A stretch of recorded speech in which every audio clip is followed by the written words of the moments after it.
Hi everyone, and welcome to Deep Geek Live. Welcome to the Westworld after show, after series, after season show.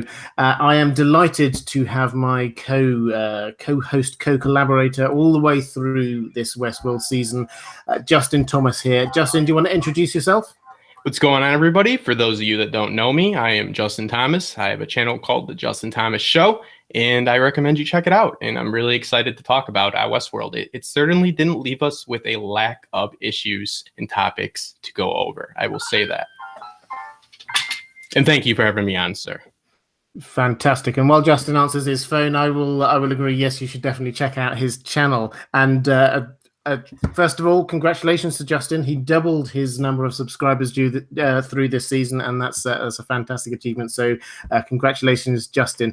Guys, I want to treat this largely as a Q&A session.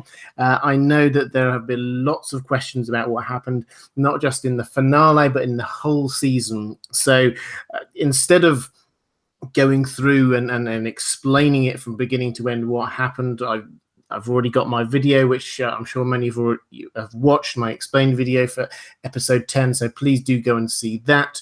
But I thought we would just sort of pick through a few of the issues that people have been asking about, that have been debating about, and we'll just go from there. So throw your questions down into the chat and we will go from there. But first of all, let's just start with an overall. Justin, you and I were talking a little bit before this about our overall views and thoughts about the finale.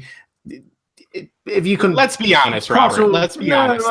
You just listened to me having a mental breakdown for a good 10 minutes, and that's why I said that you are the best person in this business, on this platform. You're the most reliable. You just listen to me vent. I've been working on my video all day. I love this series. I did love the finale, but there's half of me that hates half of it as well, and I'm trying to figure out which one of those I'm going to embrace. So yeah, we were discussing it. I think that there's a lot of people asking why this happened and how this happened, which is not abnormal, for Westworld. And I think that that's important because it brings up bigger questions, the questions they're posing about humanity, about free will and predestination. But I feel personally they could have handled it a little bit better. And I don't know, I'm not alone in it. But again, it's so ambitious, and it's all about what we're doing right now, talking about it. And thank you. I'll send you the $50 in PayPal for the therapy. I will hold you to that, and there are many witnesses already. Okay, guys, so we're going to start with the first issue. I thought we would just sort of work through a few issues here. The virtual Eden, this kind of like Matrix world that was created. There was the tear in sort of reality, if you like, this doorway that Akecheta was talking about, and a number of hosts went through it. So, guys, if you want to drop your questions down in the chat now about that. Obviously, if there are any super chats, then we'll prioritize them. But the kind of things that I'm thinking about here are who's there, what was actually going on, where is this now, and what is this? What can we expect to see from this going forward? And a few people have queried, and perhaps Justin, if you want to start on this. I know Ade Akili, a long-time supporter, great to see you there. Ade has been asking about how Akecheta's wife was there in this virtual world when she was last seen down in cold storage. And I know a lot of people over on my Patreon have been asking about how Teddy made it there when he was last seen as a dead body a long way away from the valley. So if you've got answers to either of those things about how people actually made it there. I've got my answers. Yes, and it is called the Sublime, and I actually have Sublime tattooed on my body, and that is what they're referring to it as, and that is one box they checked for me. How I take it is that since this is the Forge, and this is the Sublime, a Garden of Eden, or a paradise, a heaven. There's a lot of biblical, symbolism in this episode. Obviously, is that if they were in the Forge, which they were, then they were able to be transferred into the Sublime. So we see Akecheta's wife in there because she was still in the Forge. She was just decommissioned. They kept them there because they needed them for their diabolical master plan of failing at trying to, achieve immortality or whatever's going on with that now. So I take it as that if you were in the Forge, then you were able to get there because when they arrive, we get our Logan, who I'm going to refer to as Jarvis, a little bit, of the Avengers feel there. He was the AI running it, and he was given admin, privileges for when any conscious minds. Bernard makes that comment. He goes, "This isn't meant for conscious minds to be wandering around in," and that's when Logan or Jarvis, because it really isn't Logan, they didn't map him, walks up and he says that they are able to go and see and do whatever they want. They've been given, VIP access, he gives them, bottle of Cristal and all that. But so they get to go and they get to go throughout the Sublime is what they're calling.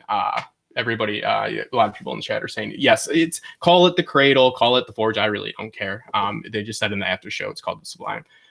They're giving them access to go there. So from what I take from it is that Bernard released the hosts that were contained there, the memories, the versions of them, and he let them get in that momentary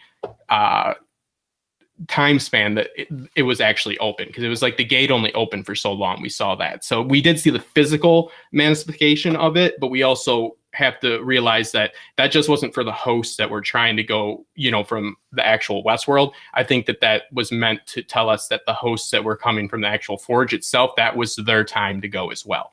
So if there's any incarnation of Teddy there, then he would have been able to go. I guess the only question is, do you think that's really Teddy? Because that's just the last time he's backed up. So that poses the larger philosophical question. But yeah, if you were in the Forge, then you were able to get there as long as you got there in time. Yeah, I'd agree. So the point about who is in the Sublime, if that is what we're calling it, it appears to be what we're calling it. I personally prefer Virtual Eden because that seems to be the idea that they're putting across here.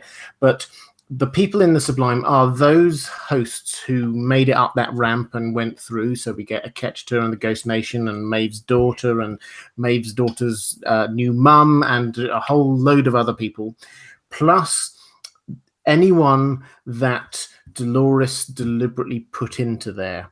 Now, we don't know exactly who's on that full list. We know Teddy was on it.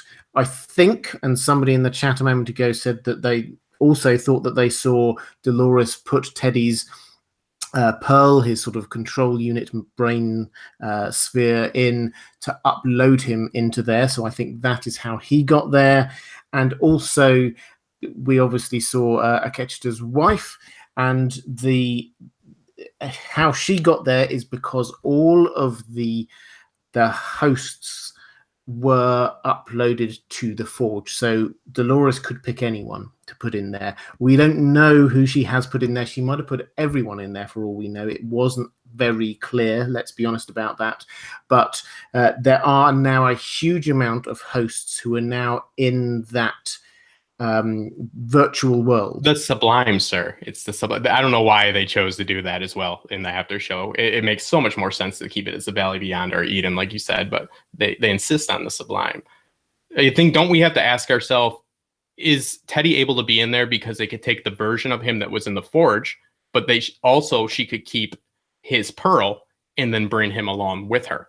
And then you could have two versions of Teddy, because they've introduced a virtual world, which is introducing time travel. It's introducing, like what people hate in Game of Thrones when you have, Bran Stark's abilities. It kind of leaves everything's possible. It's introducing almost magic to the story. So I think that, wouldn't you think that Dolores would want to bring Teddy with her to the outside world, or do you think that she feels that he just wouldn't be of help there because he just literally couldn't handle it? Well, I think there are two different possible Teddys we've got here. One of them is the old Teddy, the original Teddy, and the original Teddy part of him would really enjoy that. He was always talking about, let's go find a ranch and all the rest of it. And another part of him, because Dolores is his cornerstone, he will want to be getting back to Dolores, which I think is one of the hints about what might be happening in season 3, because I think there's a chance we might see this world, the Sublime, again. I don't think it's just bye-bye to all of those characters. I think there's a chance we might see them again. And if there is, then the main protagonist would have to be Teddy trying to get back to Dolores. So I think this links in, and it was Amanda Stone, actually, I just spotted back in the chat, who said that she also watched Dolores put his control in it on the receiver, and then it cut to Teddy smiling. So I think that was what I was remembering too. But there's an issue about where this is now, and this is when we perhaps could have used a techie person there, but we know that Dolores beamed it off to somewhere safe. What, Justin, what do you think that means? Where do you think she beamed it off to? Well, I appreciate the whole, like when we take the tech look at it, but I think honestly, they don't want us looking into that. All we have to know is it was somewhere where they couldn't get it for the time. I mean, because we didn't learn anything more about who was on the other side. So there's no definitive answer to that other than it wasn't where they wanted it. So just it wasn't there, my question is, if she did put his pearl on there and that transfers him into the Sublime, does that wipe the pearl? I don't think it wipes the pearl. We've not been told exactly how the pearls work. So as far as that they contain the information in them, and my non-techie brain says that you can copy something or you can cut and paste it. And I think that there is no reason to think that just uploading some information from one of these pearls means that the pearl has to lose that information. The way I see it, that this is a sort of a mobile-ish version of having the hosts uploaded within the cradle. They stayed within the cradle, but also a version of them could be going around within the park. So I think it's that kind of thing that we're talking about. So you're saying I've wasted a lot of money on throwing out USBs after I've copied the data and thrown them out, that I shouldn't be doing that? Yeah, pretty much. Sorry about that, mate. We are getting some questions about people are wondering how there are the digital copies of them in the Forge. Just like the Cradle, the Forge had to have the host because that was the, I guess you would call it the constant. That was, they were trying to map consciousness, so they had to have the hosts in there going throughout their routines so they could test. As we saw, there's 18 million different versions of James Delos. I believe there was something like 200,000 different lines of code in his algorithm. So they're putting him through all these situations. So the mapped minds of the hosts are needed to be in the Forge just as much as they're needed to be in the Cradle. It's almost just like a reverse engineering type deal from how I've taken it. Exactly, and that was the way was that you would take the human mind that you were wanting to map to go through the process of trying to make them a host-human hybrid, and then you would use the hosts who are locked into what their different loops were, and then you would play the human against that to try and understand and to map what it was. But all of that led to this frightening conclusion that us humans were actually quite simple. We're not as complicated as we think we are. It's not this huge mass of data. We actually default down, each of us, into our own loops, effectively, was what they were trying to say. We repeat the same mistakes, and we all come back to the same cornerstones, the same things that are fundamentally important to us. And that was what they were trying to say with James Delos, was that it always came back to that moment with him and his son, when he was rejecting what his son was saying and effectively rejecting him. And it was actually, they didn't emphasize it at all, but it was an incredibly poignant moment that this billionaire businessman who seemed to care about no one, the one thing that it always came back to was that moment with his son. Not a business decision, not anything else. It was fundamentally a relational issue for him. Oh yeah. So I think there was so much going on, we missed the kind of levels of detail.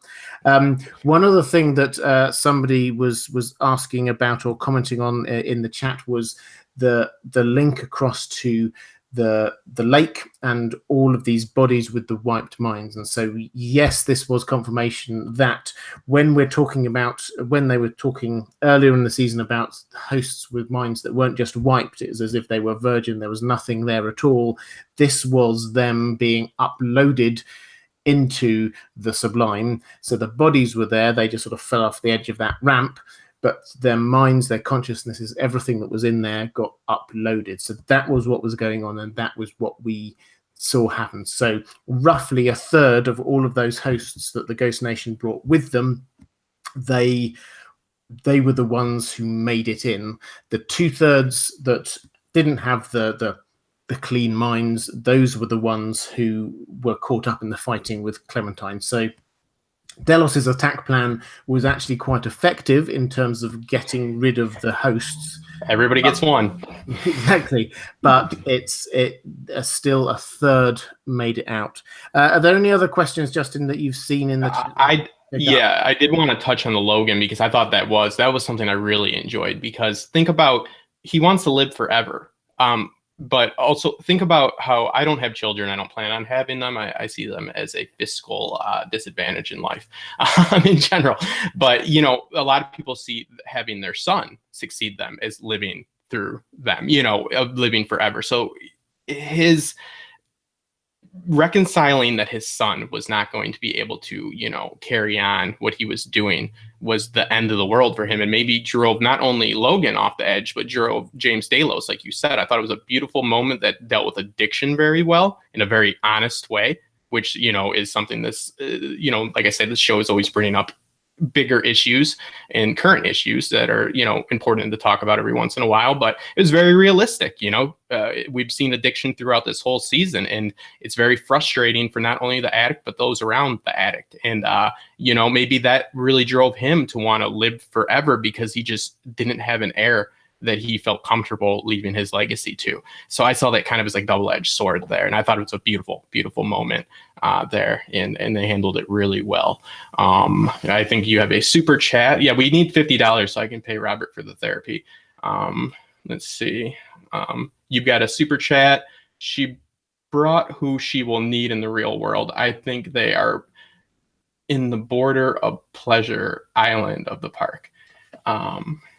Yeah, so this one, thank you very much for the super chat. That's NYNTY5. That's very kind. Thank you very much. This is a question about Dolores when she goes at the very end of it and she heads off in Charlotte Hale's body with these at least 5 of these the pearls, and it's the question of who she brought with her and what information she brought with her. And I think we'll cover this in more detail slightly later in this stream as we get onto what happened in that part of the finale.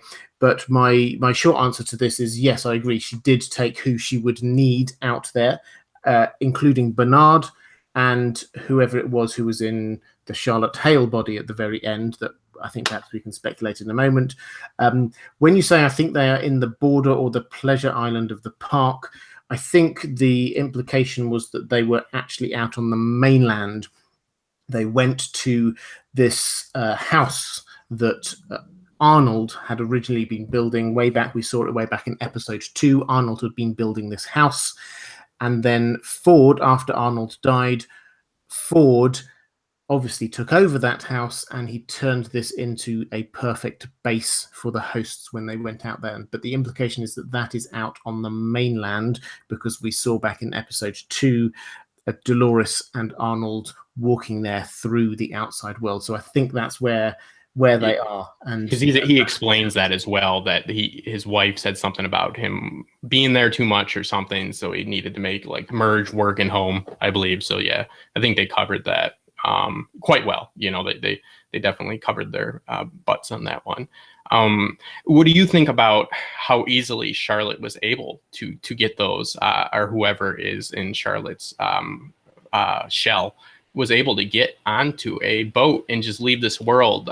You know, it wasn't the big crack in the sky that led to the outside world. It was like a little crappy boat, and she had all those pearls in her purse. You know, I won't poke holes in, like, they could have easily probably got the mind out in the first season, because I don't really see a point to that. But I really think it speaks to what Stubbs' intentions were in him being pivotal in the moment, and them counting on humanity for once in the show. Like I was telling you before the stream, I did have a little bit of an issue, and I'm not the only one. They got some bad press about how one-sided they've been framing humanity in this show. I didn't know if anybody had any thoughts on that. A lot of people are jumping to the conclusion that because Stubbs helped whoever is in Charlotte's body, that he's a host. I don't think that's what they were trying to convey. Robert, you're a very astute observer. Did you take away a human vibe or a host vibe from that situation? Yes, let's move on to that. I'll answer that in just one moment, Justin. We're going to move on, I think, from the Sublime and all of the hosts that have been uploaded into that, and let's move on to Dolores and the escape, because she took with her some of these pearls, and as you were saying there, the confrontational conversation with Stubbs was critical to her being able to get out. I just want to very quickly say thank you so much to B1 Merry Starry Sky, $9.99. Thank you very much. That's incredibly kind, saying, for your first story on your new channel, can't wait. For those who don't know, my new channel is going to be called The Well Told Tale. There is a link, I think, probably in the description here to that, and that is just going to be a channel launching in probably 2 weeks' time. It's going to be me reading the best science fiction, fantasy, short stories, novels, whatever it is, just reading them long form. No adverts in the middle of the video to get in the way, just me narrating stories. And I'm really looking forward to it. It's going to be a weekly thing, and I'm hoping to branch out into doing a podcast with it as well, but it's something that I'm really passionate about. Fantastic stories. We're going to start with War of the Worlds and then Frankenstein, and we're going to build up from there. So thank you very much for that contribution. If you're at all interested in that, then please do check out the link, and feel free to subscribe to that if you want to make sure you know when the first episode comes out. There's also a GoFundMe page if you're wanting to support me in that. That would be fantastic.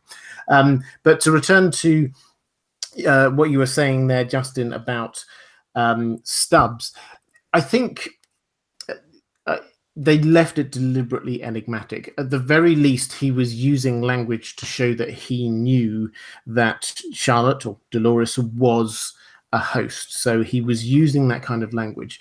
The implication of what he was saying was that he was a hire by Ford, which seems to suggest that he's a human. I think that we're left with the idea that perhaps he might have been a host, but I don't think it adds anything to the story to make him a host. I think that he was one of the good guys, and there were two characters who Ford got out of the way at the end of season 1. He got out of the way when the massacre was happening, and they were characters who obviously would prevent him from doing what he wanted to do. But also, I wonder whether these were people that he was wanting to protect from what was going to be an incredibly violent scene there on the surface, and those were Elsie and Stubbs. So I think what we saw there was Ford taking them out of action.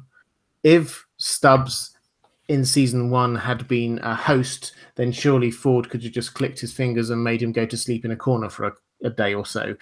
I don't personally see that it makes any narrative sense for Stubbs to actually be a host. I think that he's probably a human, but he's a human that was hired by Ford early on and is sympathetic to the hosts. We've seen it time again in season 2. So that's what I think is going on there.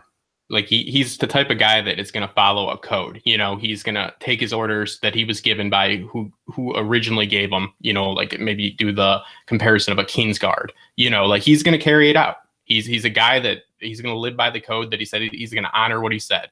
And I think that that's a realistic character. I really liked it. In Elsie, you kind of have to wonder if he was trying to keep her out of the way for her own sake, because we did unfortunately see that she might not be attending dental school. It doesn't look too good for her, because he's constantly trying to get Elsie out of the way. And we see what happens when Elsie, kind of programmed her own demise by freezing Bernard, and, that led to her death. So I don't know, like I think he saw Stubbs as an asset, but he might have very clearly saw Elsie as like a real big danger to herself.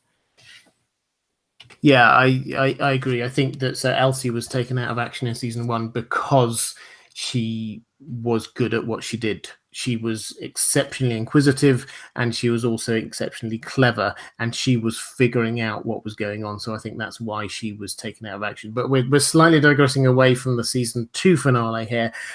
Just a quick thank you, another super chat, NYNTY5. Thank you very much. Newsflash: just like Bernard, there are multiple Doloreses. Disney Pleasure Island.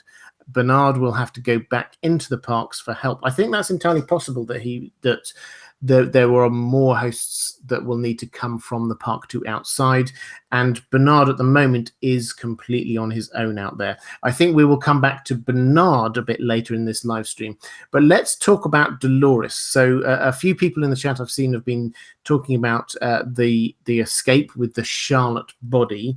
I personally think that was because she thought that was the way that she would be able to get out, as it proved to be the case. There was, we just saw the incident there with Stubbs, but everybody else just let her through because of who she was. The question I have, and this is perhaps all connected, and I know there's already been quite some speculation there in the chat.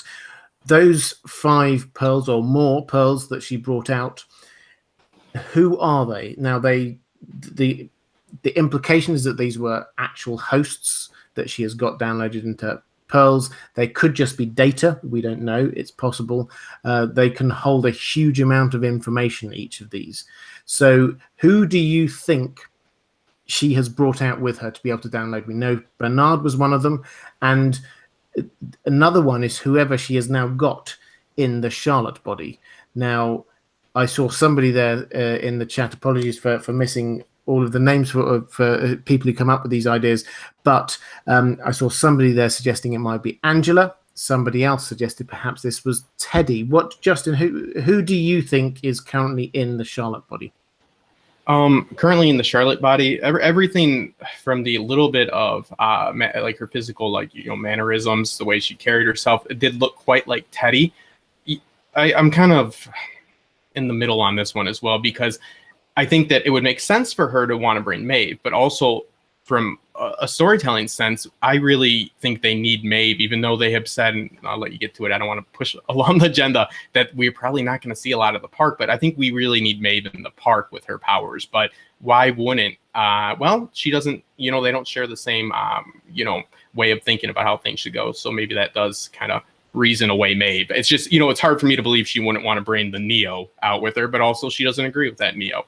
But she did bring Bernard out, who she knows is adamantly against the way her process. So I would say Teddy, I guess Angela, because she's a fan favorite and she is good at mixing in. We've seen that, that was her whole job, was to, greet people and make them question. So she would be somebody that would be advantageous actually to have out in the real world. So I would say Bernard, Teddy, Angela, and you'd like to think her dad, but, I don't really know if that's an option, technically. So I can't think of another 2, to be honest with you, because her whole crew was, it was Teddy and it was Angela, and then you had the masked men, Wyatt's followers. So do you think that she just would have brought out a whole bunch of no names? They have to be main characters. I can only say for sure, probably Bernard, obviously, Angela, and Teddy. And I can't reason any other. Yeah, that makes sense to me. I think she's in an incredibly focused, pragmatic place right now, Dolores. I think who she is bringing, and this is returning NYNTY5 to your earlier super chat about who she might have brought out. I agree. It's who she will need in the real world. And I think that the person who stuck by her the most was Angela. So I think her first port of call will be Angela. It wouldn't surprise me if that is Angela currently in the Charlotte body. Teddy, I find an interesting one because to add an extra layer of complexity to what's already quite a complicated show.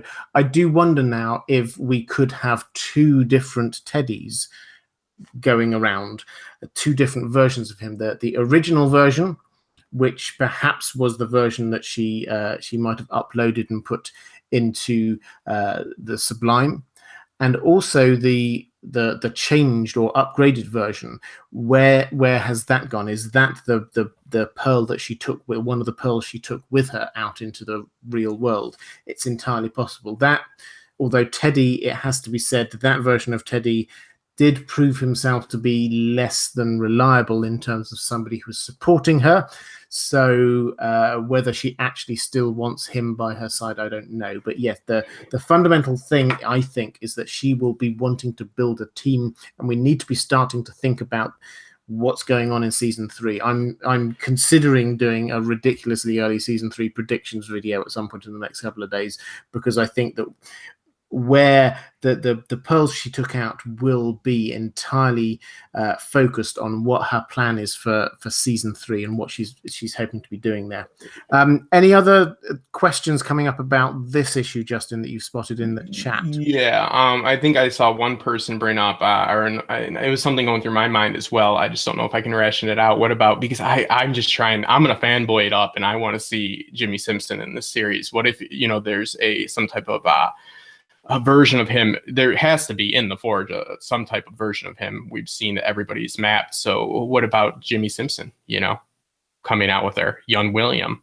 They were in line before he became the Man in Black, so that could be an option. Yeah, I mean, Teddy, I mean, how much more could you mess that job interview up? I mean, he literally committed suicide. You know what I mean? Like, it would be really hard to reason her bringing him out. And I think the casting news is going to be a big giveaway for this, obviously. But it will show the intentions you're right about.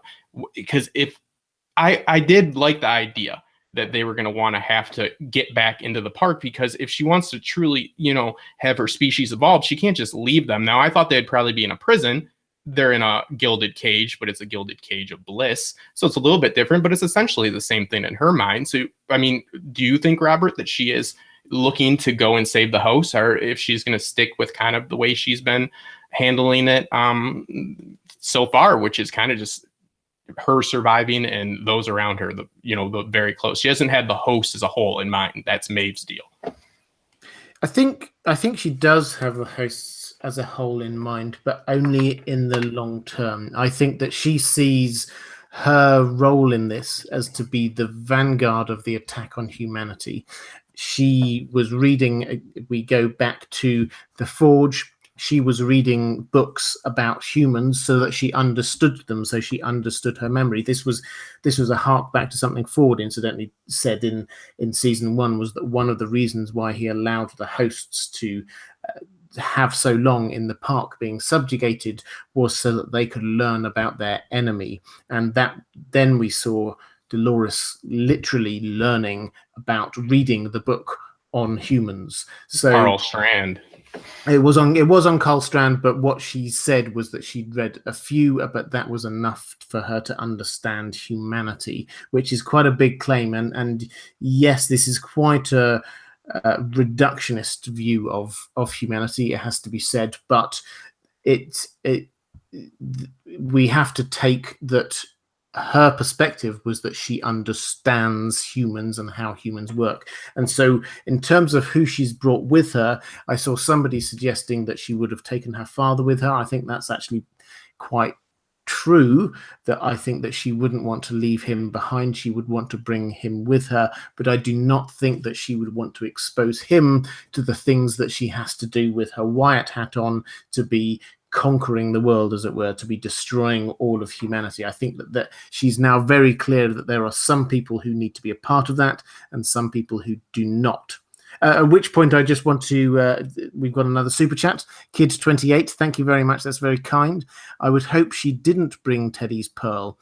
It would be like her taking away from the one free choice he made after waking up. That is very true. I don't think that this means that she wouldn't do it, because she's shown time and time again that she actually doesn't really care about what Teddy actually wants. She was just using him. But I agree it would be quite tragic for her to take away the decision that he made, which incidentally might have been the moment at which he gained full self-awareness, at which he became fully sentient, was the time that he completely stepped away of his own free will. He stepped away from everything that everybody wanted him to be doing. That wasn't a part of Teddy's character in any way, shape, or form to be committing suicide, I would suggest. The previous times when he's made little decisions like that with the Confederados, letting them go, that was Teddy compassion coming in. So that was again him being within his character. This, I think, was his first step, his first big decision to actually do what he wants, not what anybody else wants. So yeah. I would agree. I think that I don't want her to, but I think that she's turning into exactly the kind of person who might do that. Do you have any thoughts on that one, Justin? Yeah, I think I love that comic because I love those bigger themes and looking at it like that. I think that Teddy, we always look at Teddy as the host that would just do anything, and in many ways he was, to be with Dolores. So I totally agree with you, Robert, that him committing suicide was because he yes wanted to be with her and he wanted to build a life in there, but he came to the conclusion that wasn't truly him anymore. So it wasn't by any means necessary. He had to hold on to some semblance of his real self. It wasn't, I'll just be with Dolores and do whatever she wants. He quite literally took the most drastic way out of it. And also there was one more comment on that from him. I think it says a lot about Dolores, like you said, and I love the way you framed it with being the vanguard, that she's like the shock troop, but she also brought Bernard. So if she was looking to have complete control, she definitely wouldn't bring the person that is so clearly against her, methods. So that says a lot about, possibly a little bit of character development within Dolores. She brought the one person that's very capable of stopping her, and she knows there needs to be like the yin to the yang. It's like the singularity. They both created each other. They both need to continue on this journey, even if they're not in line with their ideology or however. But yeah, I love that comment by Billy. So it's very interesting to think about if she would, betray Teddy like that, because it would be a betrayal. Sure. And there are a couple more comments I just want to pick up on from the chat before we move on to, I think, Bernard we'll look at next. So if you've got any Bernard thoughts, do start putting them down. Scott McGee says, trouble is the only recorded version of young William would be after he turned evil and started the project. I think one of the things that we learned, I agree that yes, that there would be huge amounts more data and recorded data on him from that time. But one of the things that we learned in this episode that was hinted at before in the season was that people could be built from memories that other people had of them. This is how Bernard was built, not because he got recorded, not because Arnold got recorded, but because Dolores remembered him and she was using her memories to build him. Obviously, they then sort of allowed him a few sort of tweaks so that it wasn't an exact copy of Arnold, but it was the memories. Similarly, with Logan, it seems to have been his appearance in the Forge seems to have been based upon James Delos's memories of him. So if there are people like Dolores, for example, who have memories of young William before he became a Black Hat, then they could be used to build him or an approximation of him. So there's that great quote from, I think it was a Ketchter, that you live as long as the last person who remembers you. And that's a theme that was trying to come through here, is that actually all the recording of people wasn't as important as people's memories of those who died. But the second thing I was just going to pick up on was Alexandra Sandu, who's got a quote from Lisa Joy, which is a really interesting one, saying, "In each of those little balls in the purse is a host. So there is a handful of them, but not an infinite amount of them. There are 5, one host per pearl." Now, this is, I think, quite important because it's suggesting that she's not just taking out huge amounts of data, she's not taking out huge amounts of hosts. She has chosen 5 hosts to bring out. And we know one of them was Bernard. We know one of them has already been uploaded into the Charlotte host body, and there are 3 more. So the question is who they are going to be. And I'm immediately thinking, as I'm sure many of you are, about this kind of Battlestar Galactica idea where you know how many different versions of the Cylons there are, and you're just trying to guess who they might be. I do wonder whether that is where part of season 3 might be, trying to work out who these ones are in the real world who have been brought out, because they could be anyone, frankly. Was there anything else, Justin, about that? Just the point of news. I saw somebody, and I was hoping this wasn't true, but kudos to you. I don't know the name, but they said that Nolan did confirm. And see, this is where I do have an issue with what they're doing as far as portraying humans as all bad. Yeah, they confirmed. Vanity Fair's got it right here. Stubbs is a secret host. So I don't know. I mean, it doesn't ruin the show, but I'm just saying, I just think that's a bad move. So yeah, somebody did mention that in your chat, and I double checked it here. I wasn't texting; I was reading Vanity Fair.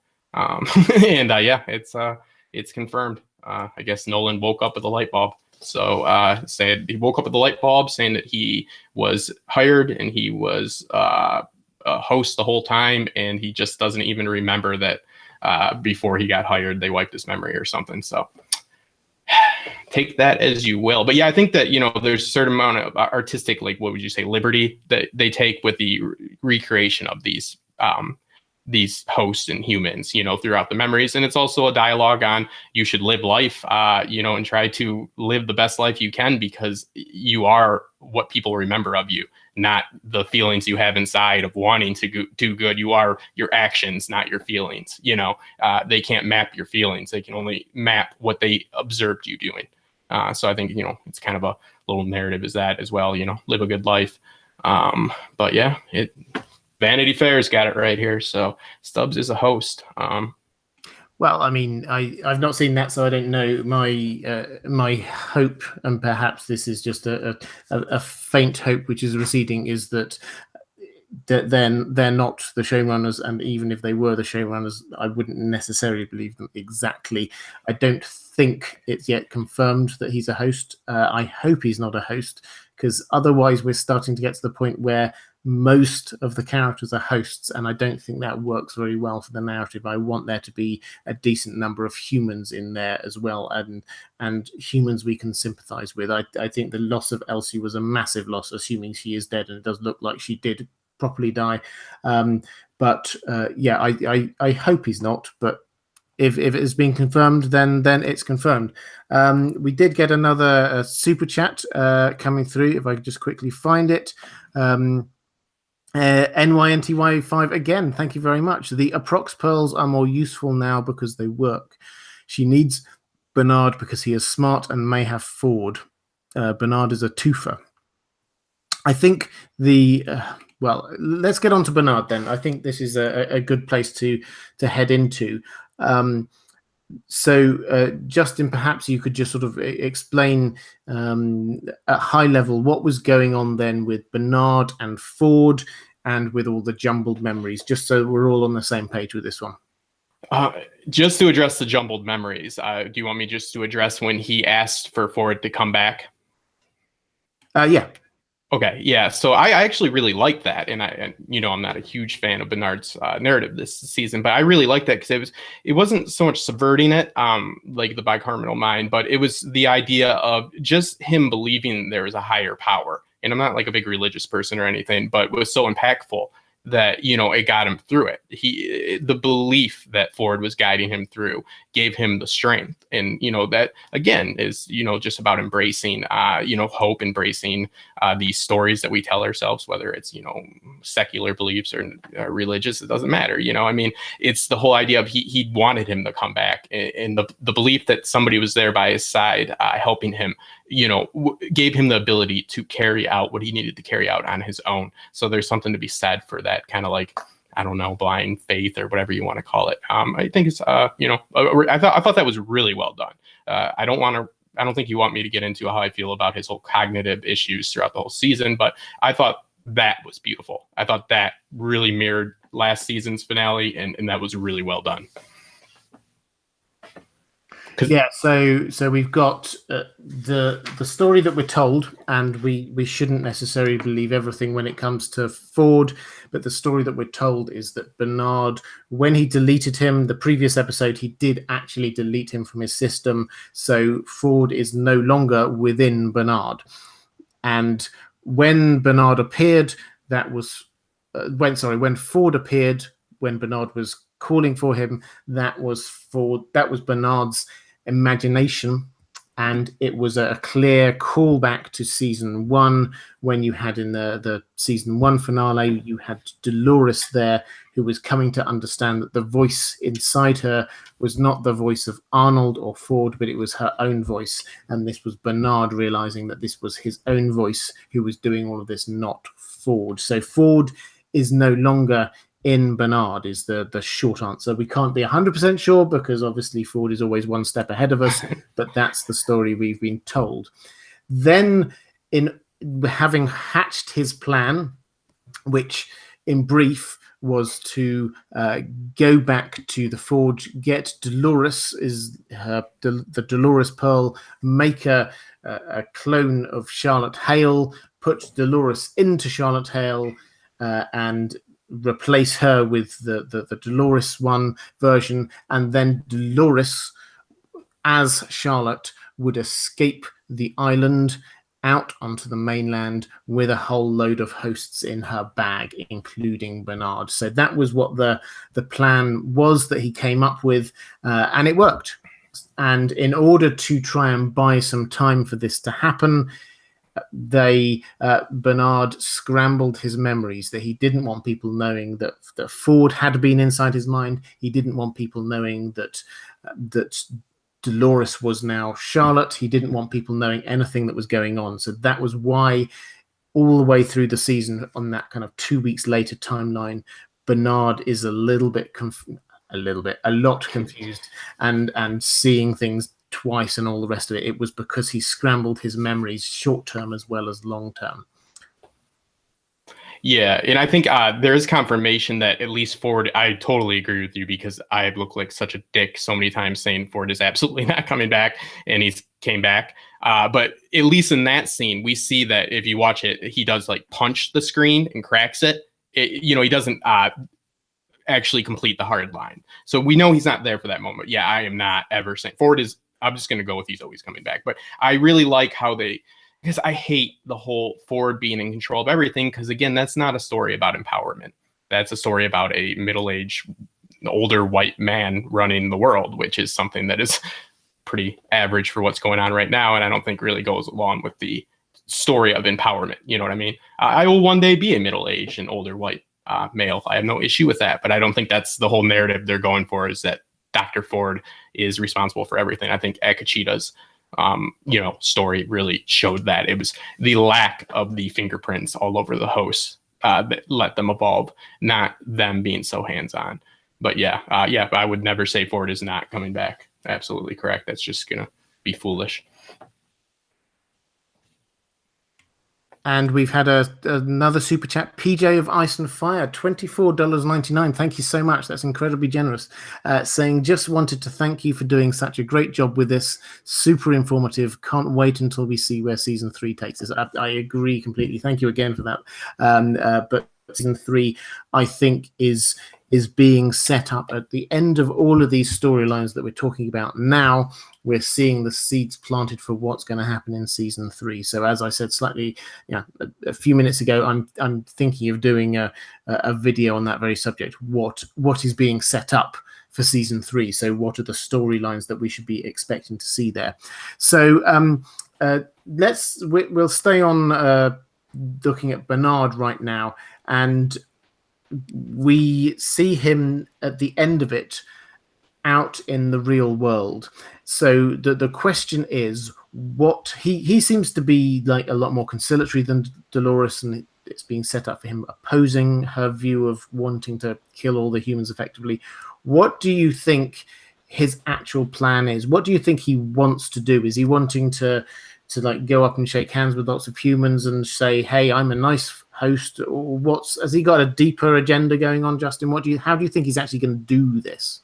Well, I'm first off just really excited to hopefully see him do this, because I have always felt that he has so much internal conflict, in the struggle within is so present with this character that's what made me not like the non-linear narrative with him, because he has, he's being pulled from both sides. So I really think that if anybody's going to try to go and, get the host out of the park, that it's going to be him. His actions are definitely, and vice versa, are going to be dictated by, of course, Dolores' actions, the whole yin and yang. The more that she tries to, be the vanguard and be the shock troop, he's going to have to be on the defense, So I think that Dolores will probably dictate the pace, but, you have to think that he has the broader idea, because he's lived, thinking he was a human for much of his life. And now he it's harder for him to reconcile that he's a host. So, he's not going to want to discard the host. He's going to want to try to obviously show people that there can be compassion on both sides and there can be good on both sides. Not everybody's Dolores. And I think it's interesting that she brought him. I mean, in the real world, would that happen? I don't know. I joked in the after show that maybe it's a narrative on capitalism, that you got to have competition to thrive, but there is some truth to that. With evolution, you do need competition. I think that he is definitely going to be the one that's going to reach out to the park, because Dolores is, you got to think that bag was bigger than it could hold more than 5 pearls. She chose to bring a limited amount of, pearls. So we'd have to think that she's not really going to be running back like, oh, I forgot somebody. And we can't even name all 5 right now. So, I think that he's going to be the one to mend the worlds. But, the only thing I've heard about the next season is that they're not going to really be seeing much of Westworld, which is like, damn, you named the show Westworld. So I'm interested to see how it plays out. But Dolores will dictate the pace, and it'll dictate his actions. He's going to be on the offense and, playing off how she's acting. Yeah, I think we will still see some Westworld next season with Maeve, who I'll get onto in a moment. Just to pick up on a couple of things in the chat, Chicken Lipstick says, do you think Dolores and Bernard had a deal where she would bring him out in exchange or as a thank you for helping her out of the park? I think, I don't know whether it was a deal as such, but I think certainly Bernard said, and as you're going out, you can take with you some of these pearls, and the implication being he would be one of those. So whether that's a deal that he will do something in exchange for her, I think it's that what he did in exchange for her, if you like, is he brought her back. He didn't have to. He could have gone and created a completely new host clone and put himself into the body of Charlotte Hale, and that could have worked. It could have been any one of a number of different things. So that she didn't thank him either. The exchange for that was him getting out of the park, but I don't think he was quite that sort of callous and bartering about it. I think that they feel they need each other because of the process of both of their creation. You know what I mean? They don't exist without each other. Quite literally, they don't. With how they were made, they both made each other. So I think there's a little bit of that vibe as well. That it's just something in them. Maybe you call it genetics, whatever. That's how I feel. You can't have one without the other, and it goes with the yin and the yang, having to have the opposing forces. And we have to figure that when she was in the Library of Alexandria, like I like to call it, that she read stories about civilization thriving when it was being challenged. So she read some stories about our history and realized that she couldn't just be out there running the show, that it wouldn't end well. She must have read some stories where there's some dictators that things didn't go so well, and obviously at the top of your head you can think of quite a few. Yeah, and I think to and we always do this, but to use a Game of Thrones analogy, I think that Dolores is a conqueror, not a ruler. In the same way that Daenerys was. And what I mean by that is that she is the shock troop who's going to go in and do all the hard work, the heavy lifting that will create the situation to allow the hosts to live a life out in the real world. At least this is Ford's plan for her. Bernard is not designed to be doing all of that hard work. We heard it time and time again. Ford kept on saying, this isn't you. This is why I have to take over every now and then. But Bernard is necessary for them to actually set up as some kind of civilization is probably the wrong word, but community or something sustainable, not just somebody going out trying to kill all the humans. The John Aaron to the Robert Baratheon. Sorry, I missed that, Justin. What? The John Aaron to Baratheon, Robert Baratheon, who thought conquering and ruling was the same thing. The hand almost. Somebody that could maintain things once it was conquered. I think that makes perfect sense. Yeah, exactly. And I also want to just pick up on Alexander Sandu, thank you, with another quote from Lisa Joy, which seems quite categorical about Stubbs, saying, "We don't say it explicitly, but if you were left wondering with all of Stubbs' talk, Ford designed him with certain core drives and he's going to stick to the role he's been programmed with." And so that does seem pretty clear that they were intending for that dialogue to show that he was indeed a host. So there you have it. That seems to be what was going on. Is there anything else in the chat, Justin, before we move on? I think I'd like to talk about Maeve next. Anything else about Bernard that we should be picking up on? Let me look. I think that I'll just speak for myself. I'm really excited to see Bernard deal with this internal struggle, and you just got a nice super NYNTY5. The nicest people have the hardest names to say. Bernard is there to save humanity, to help our evolution continue. The real world is probably in such squalor. We don't know if modern is modern. The hosts will save the multitudes of poor. I'll just say one really quick thing. It seems to me that the world doesn't look too bad off and doesn't look too much different than the world that we know. But again, they showed us very little. Robert, did you want to address that? Very generous super chat.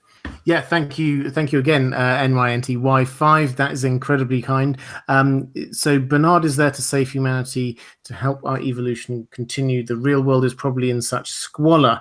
We don't know what the outside world in Westworld universe is like, but the hints that we've got are that at least some parts of it are actually doing quite well.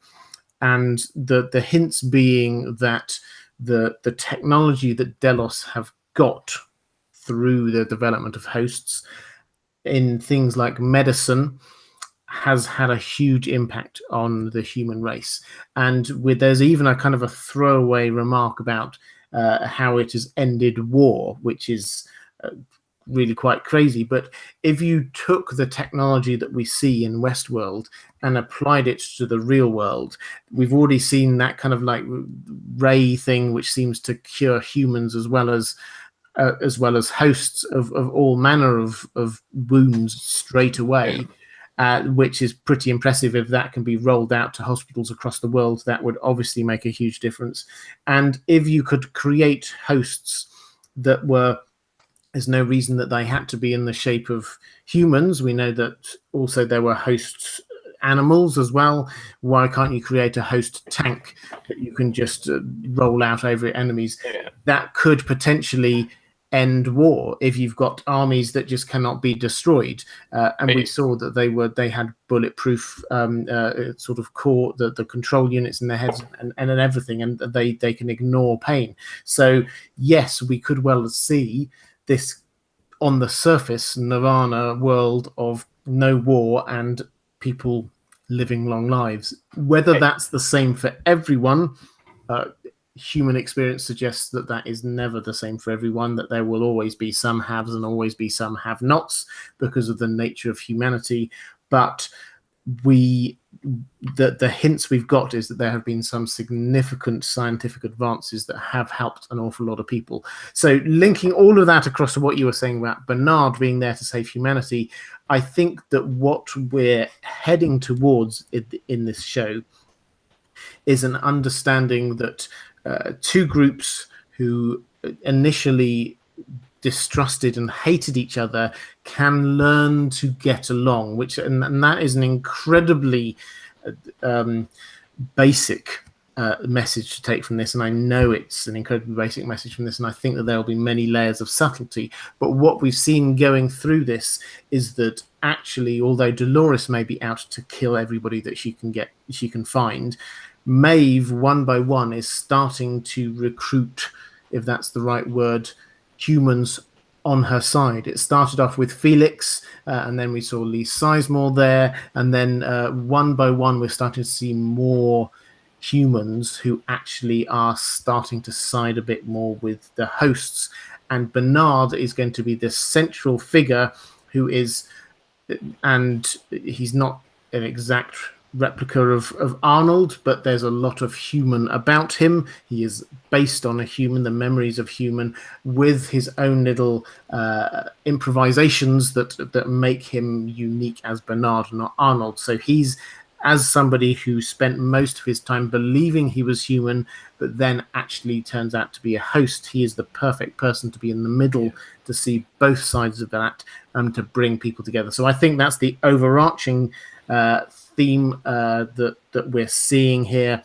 Maeve is taking, and we'll come on to in a moment, is taking a lot more of the kind of the forward role, but Bernard is the conciliator. So when in the super chat there, NYNTY, you're talking about Bernard being there to save humanity, I think he is there to act as the conciliator between those two groups. Did you have any thoughts on that, Justin? Yeah, I've been dying to jump in. I love the idea of just jumping back to that super chat. It's really critical that we look at what they're using this technology for, right? Because if there is war, why is QA, first off, so damn incompetent, and none of them were hosts? So I think that we have to look at what they're being used for. What they're being used for is to try to achieve immortality for the humans. So if you would think that the whole world was in squalor, which I'm not ruling out, you would just think that you wouldn't be, really doing everything you could to live in this, squalor. So I think it's really, we have to look at what's the technology being used for. It does seem like there is no war. Maybe it's kind of like that, the whole, if you've got nukes, I got nukes, the guaranteed mutual destruction type deal is, if you want to build a host army, I'll build one and we'll just go at it. But yeah, it seems like they're being used to try to make people live longer, not get out of a bad situation. But Robert has a good point about it's very rarely ever been in history. I don't think it's ever been that it's, there's always the have and the have nots. So, there has to be some people living in some poor situations. But on the point of Bernard, the whole point that he is not completely mapped off of Arnold is perfect, because if he was, he wouldn't be looked at or probably viewed by the public as a good example, because they'd be, oh, well, he's exactly built off of Arnold, a human, so that's why he isn't an issue. But we can't trust other ones. The point that they have that artistic liberty in that he is, just as much host as he is human is so critical, because I do agree, he is going to be he has to be the gleaming example. And they have to get to know this enemy that they think is an enemy. Dolores is technically their enemy, but get to know what they're so afraid of and see that it's not something they should fear. It's something they should embrace and not use as a tool to try to live through or objectify. But yeah, it's what are they doing with the technology? Like you said, they have a soldering gun that fixes gunshot wounds. So yeah, I think that it's pretty good chances that it's decent out there, that it's not this total hellhole demolition type. You got another super chat right here, demolition type society possibly. Robert, if you want to tackle that. Yeah, thanks. I will just get onto that in just 1 second. I find that I just wanted to just read out a couple of other comments. Steve Cancel saying, I wonder if Dolores will be fascinated by the real world and still see the beauty in it, like she did that time when she saw it with Arnold. I think that's a really good point, whether or not she still has that part of her character, whether she's taken over completely by Wyatt. And Ade Achille, fewer animals means fewer pollinators, less food supply. I think humanity is screwed in the Westworld reality. I think that's very much the kind of the Blade Runner view of what happened in the future is that when animals go, then the pollinators go, and you're kind of left with this bleak, desolate wilderness. That doesn't seem to be the world that we've got there. It doesn't seem that they've replaced Bengal tigers and elephants are extinct, though. Sorry, one moment, Justin. It doesn't seem that they've, as far as we know, they haven't replaced animals with hosts in the real world, but we just haven't seen enough of the real world yet to know about that. Sorry, what were you saying? Sorry, I didn't mean to interrupt. It's just the Bengal tigers and elephants are confirmed as not being. They're extinct, and they've been extinct for some time. It's been stated. So there does seem to be an issue with livestock, and I people living longer and longer with better medical science would be more urbanization of these habitats. So it would make sense that the longer we live, less animals get to live, because you got to build cities, and those cities are where they used to graze and live and pollinate and so on. So you got flies. So if we can just live off the flies, we'd be good. But yeah, that was the only thing. Yeah, I think the fact that they mention which animals are real and which aren't seems to imply that the animals are still around in the real world, or otherwise they wouldn't need to clarify which are and aren't. But we'll find out more, I think, in this season is the answer. We don't know the truth of it. That super chat Justin was talking about, NYNTY, thank you again. Demolition Man type society possible, or Elysium. It's been a long time since I saw Demolition Man, so I can't honestly. Takes place in Detroit. What was that? Takes place in Detroit, where I'm from, and I can tell you it's not quite Detroit, but it's not far off. Besides the whole way they make love in they stand in those pools, but they still have Taco Bell and Demolition Man. Yeah, it's based in a futuristic Detroit, from what I remember, or that could be RoboCop as well. I think it's both. That is a world where there's like no crime. That's why they have to bring back Sylvester Stallone, because Wesley Snipes comes back and he's doing worse than not paying his taxes. He's causing mayhem, and they don't know how to deal with it, so they have to bring back the Demolition Man. So yeah, it's like this society that doesn't have violence. So when obviously they're not suited to deal with violence if it does occur. That's all I remember. And they had a futuristic Taco Bell that seemed pretty elaborate. So that's what I took from that movie. Well, I have no idea what the what fast food chains is. We don't actually have Taco Bell in the UK, so I've no idea. But I don't know what that's going to look like. But I think we're certainly going to see something which is vaguely futuristic and probably quite urbanized. That's the only things we've seen of the outside world have been quite urbanized, is the thing that I would say. So it's entirely possible that we're going to have this kind of slightly dystopian look to it, but with this veneer of good things that have come from the technological advances. So let's move on to Maeve. So if you've got any questions about Maeve, please do drop them down there in the chat. Maeve's storyline in this last episode, in episode 10, the finale, was actually quite a small one. It didn't go very far, but it did reach a conclusion on her own arc, which was to make sure that her daughter got to safety, to look after her daughter. So that was the whole point about her finally breaking free from the Mesa hub, and she got there. She fundamentally failed to save herself and all the other hosts, but she did manage to save her daughter. So she sort of got some kind of conclusion to her role, to her arc. But then she was shot effectively, and we last saw her lying there on the beach as one of these hosts that may or may not be revived later. The implication was that Felix and Sylvester were being given the opportunity to bring her back. So probably that's what's going to happen in season 3. But what, Justin, did you have thoughts overall about her arc leading up to what happened here in the finale? I really liked it. Amanda Stone, yes, Flint, Michigan. I worked there for a while. Yeah, so props to everybody from Michigan there. And yes, Robert is missing out on lots of stomach issues from late night drinking in Taco Bell. If you ever come visit here in the States, I'll take you to a Taco Bell, Robert. I promise you that. Yeah, Flint Town. That's a rough city, man. You want to talk about a place where you need hosts. But on the Maeve, really liked it.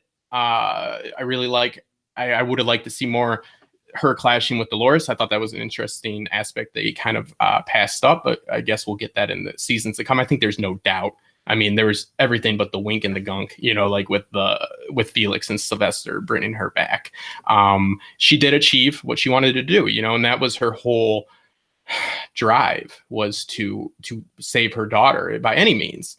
And she did. I like what Maeve's storyline brought a lot to this, even though it introduced this kind of like all-powerful being, which is always kind of tricky with these shows, because then you get a lot of people asking, why didn't she do this with Clementine? Why didn't she just do this at this moment? And those are all valid questions, and it's just the way they choose to do it. We kind of got to suspend some disbelief. But I really enjoy, if you have the sympathetic humans, they're with Maeve, and it's because of Maeve's behavior.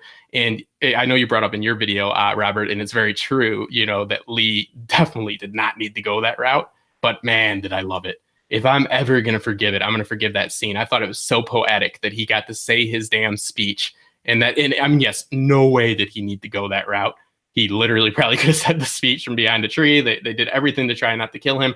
But, hey, go all day with it. I will have the, linear perspective all day and ignore that all freaking day, because I love that scene. But yeah, Maeve, she was looking at the bigger picture, and she was embracing the species as a whole. And I think that shows that she was able to obtain more power because she obtained more information.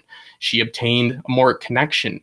The more that she connected with the hosts, the more powerful she got. So there's something to be said. Maybe Dolores could take a note from that. Maybe she should read the book of Maeve, because, it is all codes. So she's connecting with them. That means she's literally connecting with them like a USB cable.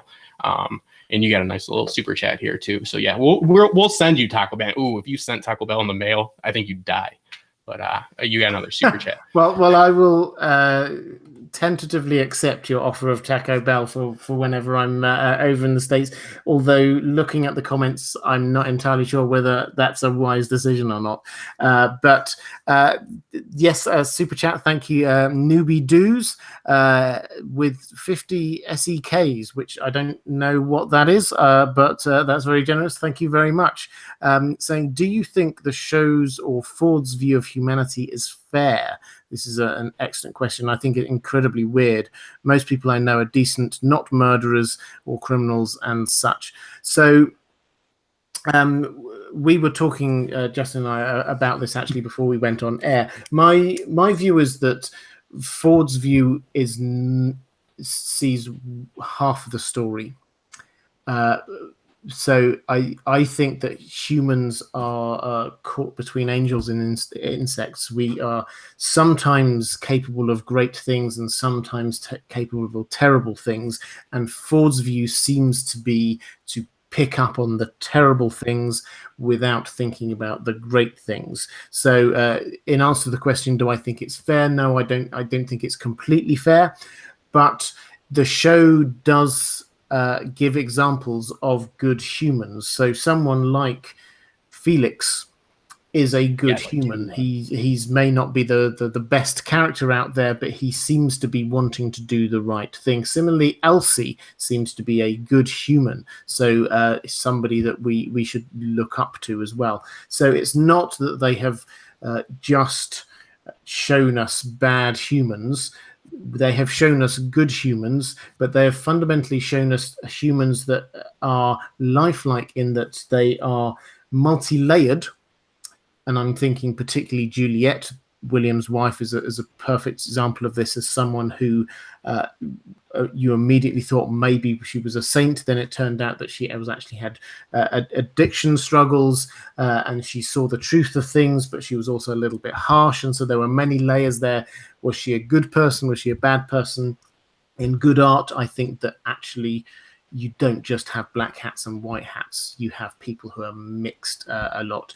But the other thing that I think that they get right, and they've shown a couple of different times, is that humans are capable of changing and getting to, whether you use the word redemption or a position where they can try to undo or recognize the wrongs they've done. And we saw that with the Man in Black. It wasn't an easy redemption arc. I don't even know that redemption arc is the best way of saying it, but he did see that what he had previously done was wrong, and he did come to a decision on how he wanted to change that. And Lee, similarly, we saw him change a huge amount during the season, and I'm still of the view that that was not the most sensible way to try and buy some time, by walking towards some heavily armed guys when you're not wearing any armor.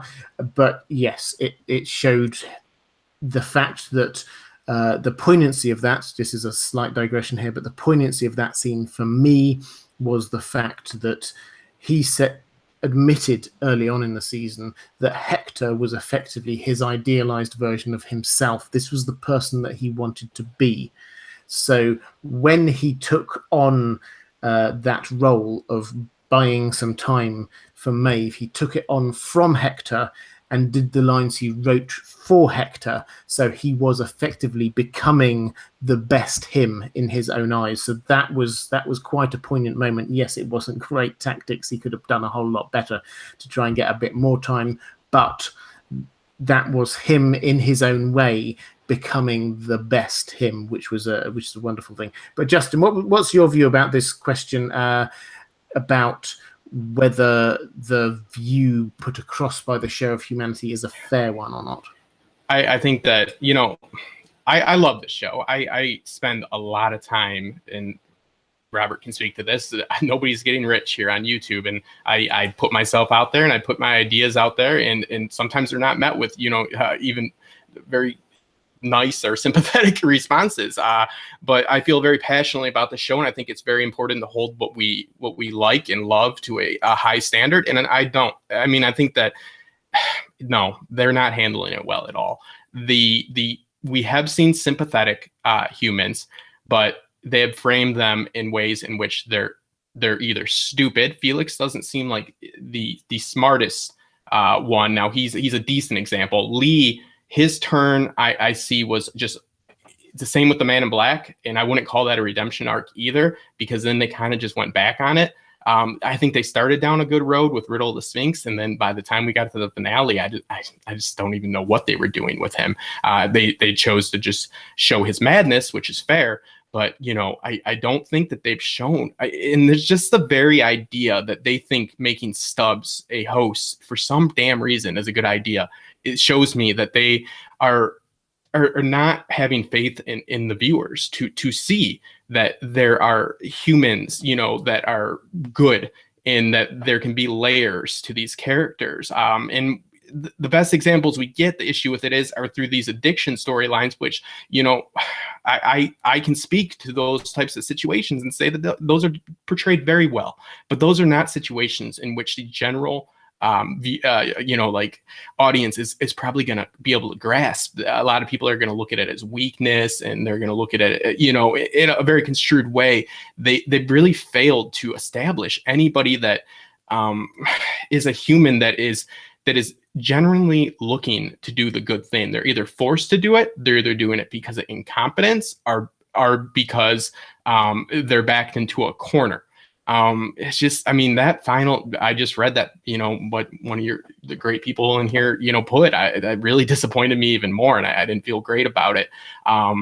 You don't have to prove that the hosts are good. You don't have to have, like you said, for the humans to be black hats. This is supposed to make us look and reflect on ourselves. I understand that, but you don't need to make us these just horrible beings either. there's little breadcrumbs of good human characters. In season 1, there was that one host that was like that female that was running around with Teddy that seemed to be a nice person. Every once in a while you get one, but they're quickly killing off the ones that were semi-believable. And I would say Lee's storyline, even though I like the poetic justice and all that of it, but again, not the brightest guy, and again just made a very quick, harsh turn in the very end to decide to do the right thing, but that meant him going away. And then you have a good opportunity to just show a good guy that has honor and sticks by what he says, and you make him a host. It shows me that they're just not having faith in the fans, and I hope they fix this, and they probably will with season 3, because we'll get to see people outside of the park, people that aren't able to pay that amount of money. So maybe a better idea of who the real population is. Maybe the people that go to the park or work at the park probably aren't the best examples of what mankind is at this point, because they're not the average Joe per se. But no, I mean, I just can't say they did a good job with it. I mean, I'm not saying I'm going to stop watching the show or the show is shit, but no, it's bad. It's bad storytelling. They should have layered the characters. They should have gave us some people that were human beings, that were sympathetic, and they're sympathetic for reasons other than being forced to be, are being, just incompetent. So that's just my take on it. Yeah, I think that I would just pick up on that to say that this is a 5-season arc that they've penned out. So I think to try and draw conclusions now on what are the overarching philosophical points that they're trying to make is probably a little bit preemptory. I think that they can set stuff up in the first couple of seasons that they can knock down in the last couple of seasons, in the same way that if you just looked at the first season of Game of Thrones, you would think that perhaps it's completely okay with this incredibly patriarchal society where everybody has their place in the system, and everybody must do what they should, and you should all be fighting to try and get this throne over these 7 kingdoms. That in Game of Thrones has been completely overturned to the point where it's now very clear they're trying to show us that is actually not helpful for the real people in the world. We're just looking at the people at the top battling it out, but actually the real people get squashed underneath every single time. So that's an example of how we shouldn't, I think, just look at the first couple of seasons of a TV show that's planned out for a long time and try and say this is the message that they're giving us. But to move on to the really important issues, Michael Palmer says that we do have Taco Bell in the UK. I've never seen it, I have to say. So apologies to Taco Bell, but I will try and keep an eye out for it in the future. It's not something I've seen in my travels. It's possible that's more of a northern thing, Michael. I don't know, but I certainly haven't seen it. It's more of like an ulcer or like colitis type thing, like a lot of stomach issues type thing. It's not good for you. Just ignore it. Don't go. Great. I'm happily getting people telling me not to go, but we're getting behind on Super Chat, so I just want to quickly catch up here. NYNTY5, thank you again. Maeve's crew is the Fellowship and designed to liberate other parks. Take a second look and listen to the Ford Maeve scene. It is an homage to Frankenstein. It's uncanny. The sound is dead on. So there's 2 points there. The first one, I just simply say I agree. I think this is their season 3 arc, is to stay within the island and actually start to move around to look at a few of the other parks, because that has been so off screen. We simply do not know what's going on in these other parks, apart from the snippets we've had. And the snippets we've had tell us that hosts there have also been freed from their loops, from their narratives, but we do not know what is happening beyond that. Are they also trying to escape? Have they also done a huge rebellion? What's going on? We don't know. So that's a huge question. And in response to the second bit there about Frankenstein, yes, I agree completely. I think that this was one of the inspirations across the piece, and we have seen that not just here, but we also saw that with the Arnold Dolores idea, and which perhaps maps even more closely in that Dolores is now the one who's being perhaps unrecognizable, who's going off and shooting people left, right, and center. So thank you again for that super chat. Justin, anything on either of those points you just want to quickly pick up on? No, I think you got them. There's a question addressed to me saying, take a look at our world as it is, the whole world. There's more horror and suffering than comfort. Yeah, absolutely. But that, and that's definitely true, but that doesn't mean that the people that are suffering have to be bad. All I'm saying is they didn't need to establish the people to be great people, but they definitely didn't need to establish the people to be as poorly perceived as they've done. That's my point. But yeah, I mean, I don't think I'm arguing that the world is some lovely place, but there's good people even in really bad situations. Yeah, absolutely. But yeah, I think the Bernard will be, the binding of the two worlds, hopefully. So sure. A couple of other super chats just to try and get us back up to speed. Ex Maninma, $10. Thank you very much. No question, unless there was one hidden somewhere that I can't see. But thank you. That's incredibly generous. And NYNTY5, $10 again. Thank you. This is very kind. There are two worlds. William is giving billions to charity for a reason. The poor will give Dolores her counterexample. They live in the underworld, jobless, just trying to live. Yeah. So this is a recurring theme. I think that we do not yet know all that's going on out in the real world.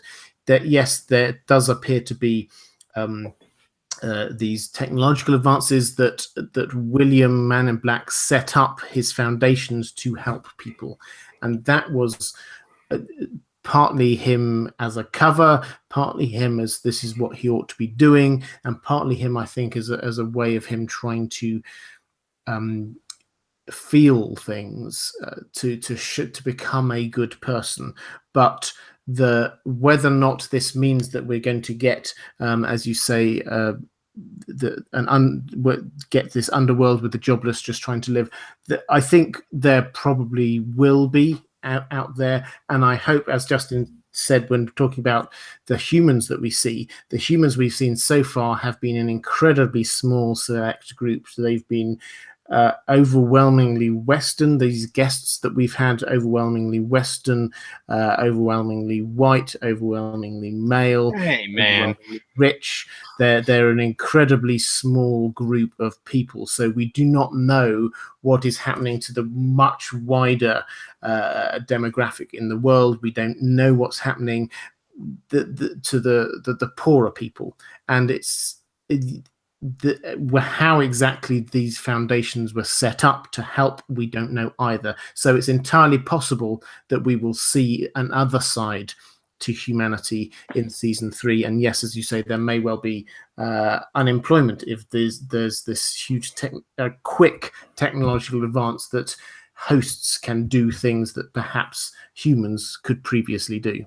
Yeah, if you even have automated cars, if that actually goes through, you're going to lose millions of jobs overnight. I mean, the impact would be real. And I think that, just to speak on his donations, that I think clearly William is a man that goes to extremes to try to prove who he is to himself. He went into the park to try to find out who he was by killing Maeve and her daughter. And then he is a philanthropist, in the real world to try to see if he's good. So I think that, it's just a little bit of a bipolar situation, but it's a realist, I mean, I'm not saying that he's not layered or anything like that. But again, the only thing I'd say about Felix, it is interesting the way he speaks about his job and the way that Sylvester mentions his job, about how he is they call him a butcher or whatever. It just doesn't seem like they have a choice. And I've always wondered about that like there's no way he could ever be a programmer because this is what he is. So maybe that says a little something about society. I brought that up before. I thought, maybe it's just a abstract line of dialogue, but I always took note of that. It just didn't seem like he could get like a promotion. It's like, this is what you are. This is what society has made you. You don't have an opportunity, even if you have the skill set to do this, So I think that might be a little bit of a indication on what the world is like, predestination for your job and everything. Yeah, thank you. And so I'm being slightly distracted by Taco Bell Gate. Apparently, the way I say taco is amusing. I don't know why. Um, Perhaps that's not how you say it. But also, Iron Throne has been looking at the Taco Bell UK website and telling us exactly where all they are. And I've never lived in any of those cities that are listed there, so that's probably why I've never heard of it. But let's move on to our Taco Bell is taking the street. let's move on to Delos, the corporation as a whole. Now, this is more sort of a speculation thing for you, Justin, but all of the characters pretty much. Perhaps I've missed one when I'm trying to remember, but all of the characters that we know of as Delos, apart from William himself, are gone. So Charlotte's been killed, James Delos is gone, Logan's gone, Strand has gone.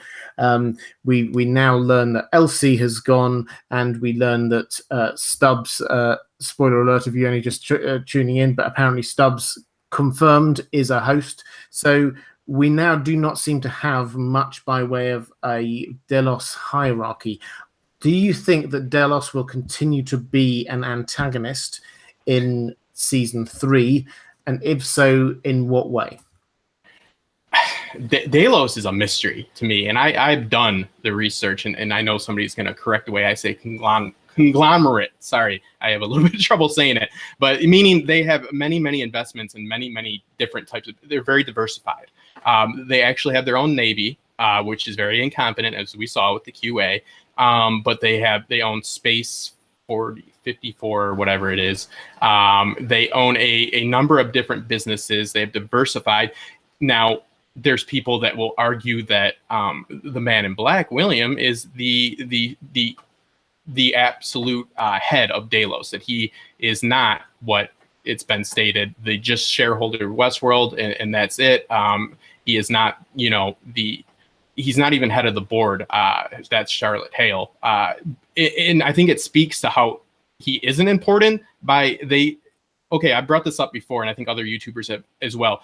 If Jeff Bezos or Elon Musk was laying on the ground with 5 bullet holes in him, and Delos QA was getting there, would they save the sex robot? Because that's how they would see Maeve. I'm not saying that's what she is, but that's how they view her. They don't have respect for the host. They leave the Jeff Bezos, they leave the Elon Musk, the head of their company that they have a navy, laying bleeding. Nobody gives a shit about the Man in Black. Nobody even asks about him.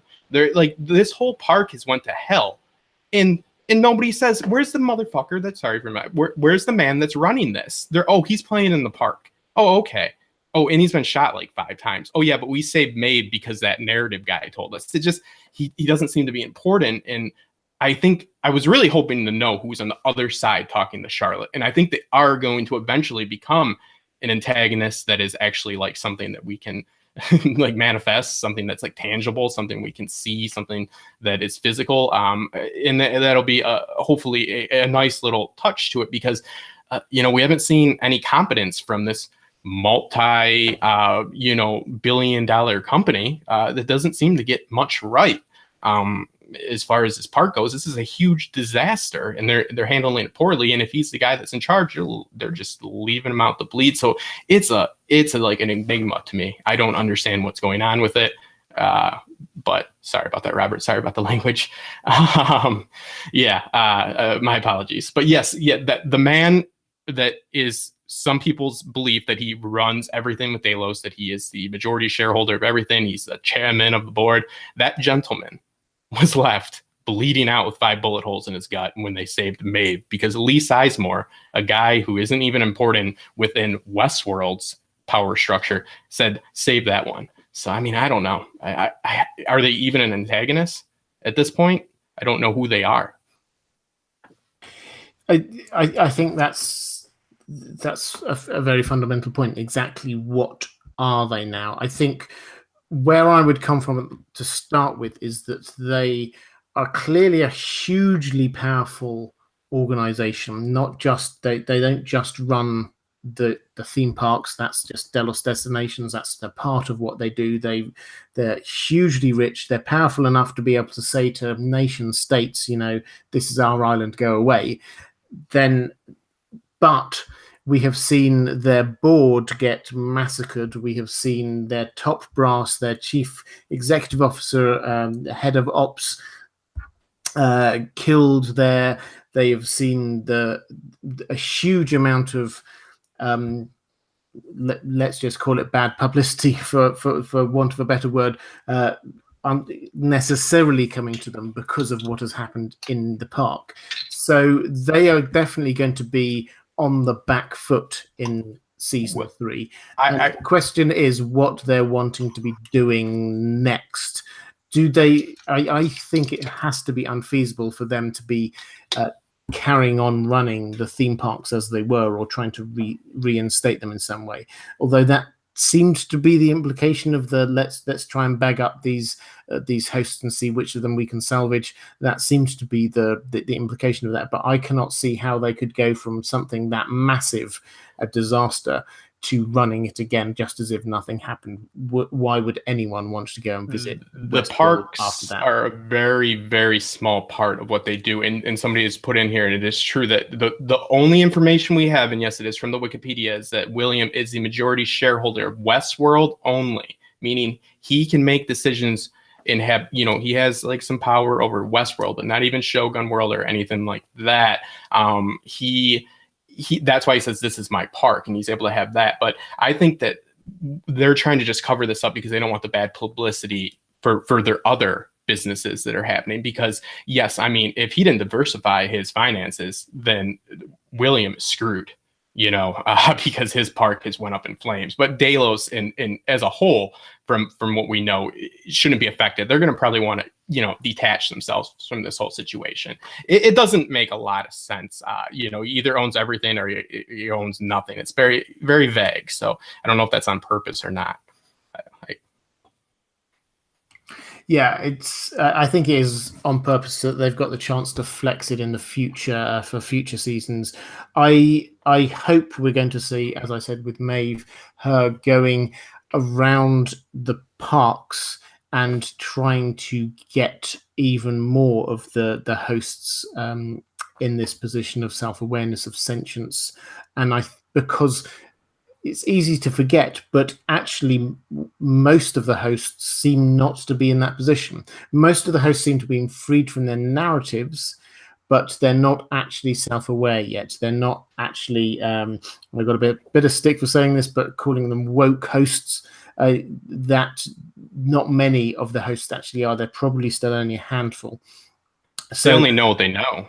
Exactly. So there has to be somebody, I think, who will take it upon themselves, and I think this is probably going to be Maeve, given that her story isn't necessarily tied up with the host's stories, because of the fact that she's got powers over hosts and through the mesh network and things like that.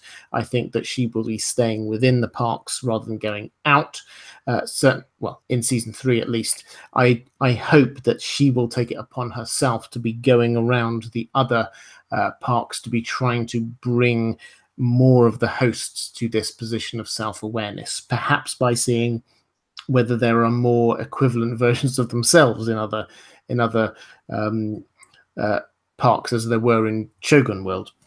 That would strike me as being a good place to start. But I'm going to move us on. I've had another super chat. Thank you so much, NYNTY5. I hope I've helped today. You were great and fun. You certainly have helped. Thank you so much. That's incredibly generous of you. And I hope we've given you some good answers to your questions. I want to move us on to what I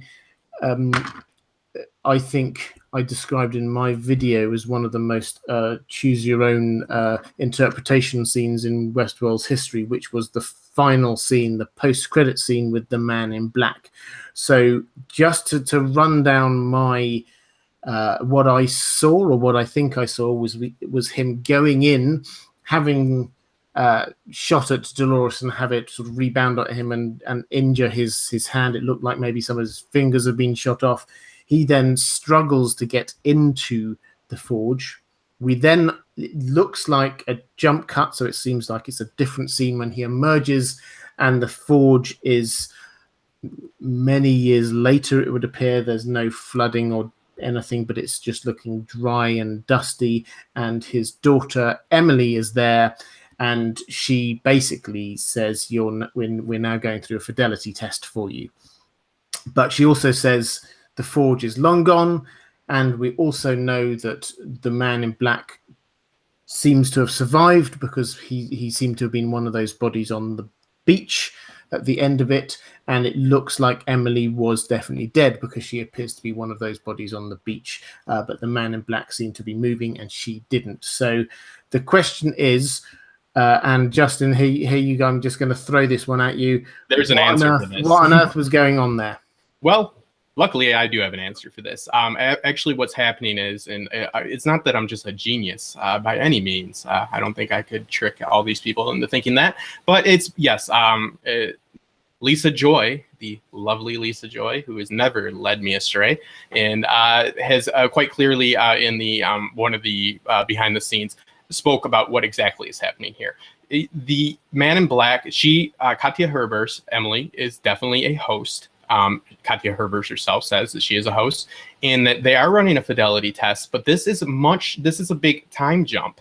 And the man in black has his hand blown off because he has continued to relive the same events that we saw play out in the season finale for years. We don't even know how many years. It could be centuries. It could be 2 years. They say that it's in the future. They say that it's quite a bit in the future, I believe was, I'm paraphrasing here. But yeah, he's in a loop. He keeps reliving what we just saw.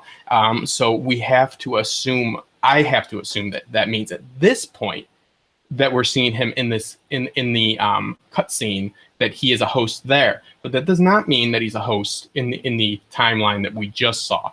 But yes, he is reliving those events. That's why his hand is blown off. That's why they're doing this. She's doing a fidelity test because he keeps going in this loop. And yeah, so that's it. Oh God, I should have never said Taco Bell, man. Sorry about that. well, they now appear to want me to say aluminium taco. If that works for you, that works for you. So there you have it. That's my gift to you guys. I think I would agree, Justin, with what you're saying. This is clearly not one scene all the way through, in that what followed in that timeline. This is in the future in some way, but with him going through a fidelity test, with that being the moment that he goes back to, in the same way that James Delos always went back to the same point as well. So it clearly, I think, isn't Emily or somebody even pretending to be Emily, but it looks like Emily because she refers to him as William. She doesn't say dad or father or anything like that. She says William, which is not what you would say if that was an accurate or somebody pretending to be Emily. And also, I think that it's very clear that this is something that we're going to be picking up on in season 3. So this immediately, for me, says that we're going to be seeing, as we can probably now expect for a while, more than one timeline in season 3. We're not just going to see the continuation of the story from where we left off last time. I think we're going to have a jumping forward into the future, to a point where the forge is now long gone, and that's the point at which we're seeing the man in black in some way back inside this, whether this is in his imagination, whether this is in a new sort of forge, or whether this is just him as a potential host-human hybrid going through some fidelity tests. We do not know yet, and I think that they do hint at the hybrid, Robert. They hint very heavily at the hybrid in this interview, just so you know. So you're onto something with that. Okay, I think it sounds to me like I'm well behind on reading up on interviews with the showrunners. So I will get up to speed with that. But yeah, if this is a host-human hybrid, then that makes a lot of sense when they're looking for this fidelity, because that's where we've been going to. So I'm I'm getting some more super chats, and I can quickly rattle these ones off. NYNTY, thank you very much. Aluminium taco for fidelity, in answer to your first one, and secondly, aluminium taco with tomatoes. So there you go. I hope that one was what you were wanting. You're getting paid to mispronounce things on YouTube. If I mispronounce anything, I'm nailed to the cross. So congratulations. How do you say advertisement? Do you say advertisement, or do you say I noticed that British do say it in a quite different way than we do. I would say advertisement. Yeah, I love that, and I always want to use it, but I feel like that would be inauthentic because it would be. So yeah, but yeah, congratulations on really you're working the system, brother. Well, I think we're starting to move away from the season 2 finale and more towards how I speak, which is lovely, and you're more than welcome to ask me to say stuff. But we're going to round this off in the next 10 minutes or so. So if you've got any other questions about the season as a whole, or even where we're going in season 3, then now's the chance to be dropping them down there in the chat, and we'll try and pick those ones off. While we're doing that, Justin, do you just want to quickly say anything that you'd like to draw people's attention to, stuff you've got coming up? Yeah, I was all day kind of playing hooky at work and working on a video. Back when we did one of our first live streams, I lost a few of my programs in a computer crash, and I got back all of my editing software, and I have been putting together a video that I'm actually proud of, and I'm taking the time to put it together. Of course, you need me, I'm here. You say Westworld, I say, when do you want a live stream, brother? But yeah, I'm looking to put that out. Some of my videos, the last few, have been half edited on Adobe, half edited on an iPad. So I'm really looking forward to my explained video. And that's why I'm kind of so conflicted, because I really am in love with half of the way this panned out, and I'm trying to reconcile the other half. But I'm also looking to still do that live stream that we had to cancel, I know, but that was on me for the whole Westeros and the Knights of the South and the Lords of the North, talking about the different warrior classes, and I'd like to still get that going with you. I'm looking to, since we've had all these excellent focus panels, we've been reaching out and trying to find people from outside of at least I have, for outside of my comfort zone, people I don't know from the community. And I brought in great people like, Hax Dogma and WXL Foley and so on. I'm looking to still do that, but I'm also looking to get with like a lot of people that are in this chat, the people that I was originally doing live streams with, like when the first few weeks I had a channel and stuff like that, and bring it back home, bring it back to the OG panels, and get some of the great people like AU Pack Mule, who is the union leader of the YouTube community, and a very intelligent man, and a very well read on Westworld, if not the best phrase, but whatever. Pay me for saying something wrong. And also BBM, looking to get Milt on, so maybe we can do a little bit of the geography, the actual scope of the land and stuff like that. I'm trying to get a very broad panel. We're talking with a lot of different people, and I'm still looking to bring people in from outside of the usual circle of what you see, to bring different perspectives, because that's what makes great panels, is people that have different opinions, not people just agreeing with each other. Not people cursing. I apologize for that, Robert, but no. So yeah, I will be doing Game of Thrones. I'll be doing Peaky Blinders. I have a video that I've been working on for like 3 months. There's like 3 different versions of it, and I love that show, and I know that there's this niche little demographic for it, but I don't care. I love the heck out of Peaky Blinders, and I'm gonna be putting out some content for that. We got news out about the how many more seasons we're gonna get and stuff like that. So I mean, I always like to keep it diverse, and yeah, I do focus on Westworld a lot. That was kind of my first love with content creation, at least, but I'm never looking to be that channel that's just only known for one thing. And I can't thank you enough, Robert. And I can't wait for your the well-told tale, because I'm ripping it off, and you can watch me listen to you on a live stream, and I'm gonna put advertisements all over it. It's gonna be called The Slightly Less Well Told Tale, but you'll get the gist of it with Justin Thomas. No, but I couldn't be happier to have met you, Robert, throughout this venture and work with you, because you're brilliant, and you always bring some insight, and you even listen to me vent for 10 straight minutes of just screaming about narrative issues before a stream. You're a true friend, and you're a true talent, my friend. One of a kind. Well, you're very kind, Justin. Thank you so much. I would reciprocate completely. I count you as one of my best friends within this community, and it is a fantastic community. And as your channel has grown, and I can remember. This isn't me trying to take any glory for this, but I can remember at the beginning of the season predicting that you would double in size during the season, and you have, and that is all down to your hard work, my friend. So congratulations on that. It's well deserved. You've got an excellent channel, and I think one of the few people who are covering Peaky Blinders in the right depth. It's a really good show, and I'm glad you're doing it. In terms of stuff that I've got going on, just very quickly, guys, I just want to highlight a couple of things. We've already talked about the Well Told Tale. That's my new channel. It's going to be me reading the best stories ever written, that I think the best stories ever written. The link is down there in the description if you want to go and check it out. If you want to subscribe to it in advance, so you get the first episode, which will be coming out in a couple of weeks or so.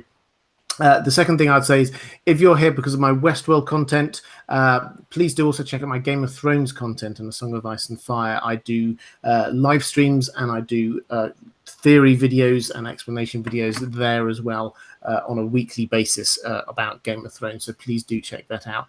And finally, I just wanted to say thank you to my patrons. I say it every single time.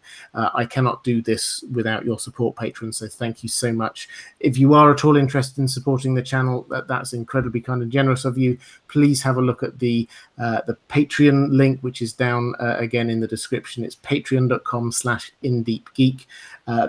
As in return for your support through there, I put on a whole load of extra material there. You get all of the audio narrations from my videos, as well as some bonus materials. I've been working my way through narrating the pre-release chapters of The Winds of Winter, for example, which are there for all my patrons, or for the $5 patrons to get access to, as well as a whole load of other little benefits as well. So do check out my Patreon page, patreon.com/InDeepGeek. But let's just round this one off with another couple of questions from the chat. Justin, is there anything you've picked up on here that we should just to round this off that we can answer? I want to say hello to one of my Patreons, a PC gamer and a fellow Peaky, a fellow blinder out there, and everybody out there that supports me as well. And yeah, I'm looking through it. Costume Co is here, the lovely Costume Co, who is somebody that's actually an expert on YouTube. Which is, I've never seen that before. It's amazing. I love it. Somebody that is actually works in the field and knows what she's talking about. So Red Rising, I don't know what they're referring to there. Yeah, I think that people are just really, well, there's a lot of Taco Bell, of course. It's Demolition Man, not me. You can blame me for the cursing, not that. According to the director, ever since MIB got up, the following scenes, minus beach scene, are from his future loop. Yeah, so that's what I took from that as well. And then I think the show will continue to explore Ford's theme of humanity reaching its peak. Yeah, I think that I'll speak briefly on that, and I promise to be brief. It's an interesting concept, because some people will argue that, as soon as you create a successful artificial intelligence that is at this level, that with the whole again, I'm not huge in the tech, but it's the whole idea that the capacity for the processing doubles every like 2 years or whatever, that they would immediately, it would be like a domino effect of sentience, like just raising the bar, like the hosts would be just useless in 2 years, and so on. That as soon as you would achieve this peak, that it would just be this like whole row of dominoes of just one being trumping the other with the computing power and how quick that it doubles. And I'm sure somebody hopefully will have the whatever, it's something's law for how quick the microprocessors are able to process in advance every 2 years. So I think that's interesting. And I think it does say a little bit of something about what Ford thinks about humanity, because he if he wanted to just create these hosts, if he really hated humanity, he would have made these hosts just as monsters to go out and kill. He did make hosts that felt, hosts that love, hosts that have connections with families, hosts that have values like our values. So I don't think he has a very great sense or opinion of what mankind has become, but I don't think he wants to destroy it, because I think very well he probably could have manufactured Moore's Law, thank you, hosts that would do that much more competently and much quicker. I mean, you don't make hosts that have these attachments that are very close to ours and then expect them to wipe out humanity. You would just make an army of super hosts. That'd be my take on it. But yes, Moore's Law, and it'd be just like a trickle effect. They would be obsolete in 2 years. That's me being brief. Sorry. No, that's fine. So, guys, I think I'm going to round it up there. I think the only thing I would pick up there from the chat was the observation. Again, apology, I didn't see who it was who did it. That the final scene, the cut scene after post-credit scene with the Man in Black, should be viewed as being part of his future loop, whatever that turns out to be, or you could alternatively possibly take it all the way back to any time from after he shot Emily. So the implication being that this loop that he's in terms of getting him to this position of fidelity, is that last bit of his journey down to the forge.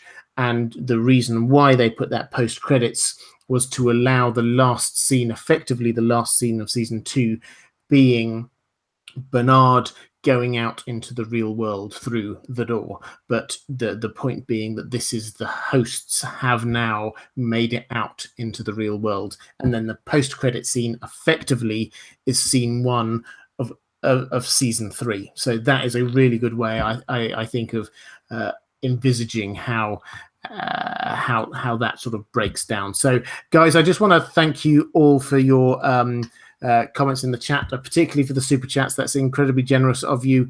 I've really enjoyed this season of Westworld. There's been so many things to talk about. There's been such good thinking, such good writing, directing, acting, producing, and all the rest of it.